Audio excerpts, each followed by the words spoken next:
Hello friends, good morning. ఎలా ఉన్నారు? ఈరోజు మనం ఒక చిన్న కథ చెప్పుకుందాం. గౌతమ బుద్ధుడి గురించి ప్రాచుర్యంలో ఉన్న కథల్లో ఒక కథ.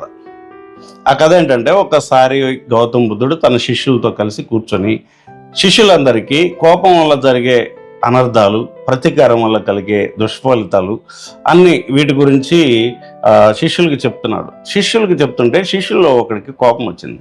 కోపం వచ్చి, గురువుగారు మీరు దొంగ గురువుగారు, కోపం ప్రతీకారం మనిషికి అవసరం, అవి లేకుండా మనిషి బతకలేడు, మీరు చెప్పేవి మీరు కూడా పాటించరు, మీరు ఒక దొంగ గురువు, దొంగ ఇది అని దోషను ప్రారంభించాడు.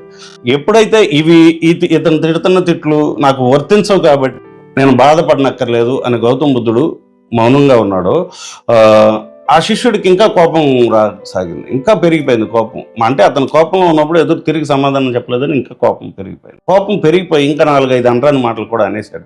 అయినా గౌతమ బుద్ధుడు, నన్ను కాదు కదా, ఇతను అన్న ఏ మాట నాకు వర్తించినప్పుడు నేను ఎందుకు బాధపడాలన్నట్టుగా కళ్ళు మూసుకొని అలా చిరుమందహాసంతో అలా ఉన్నాడు. అలా సైలెంట్గా ఉండేసరికి తిట్టి ఆయనకి నోరు నొప్పి పుట్టి ఇంటికి వెళ్ళిపోయాడు శిష్యుడు.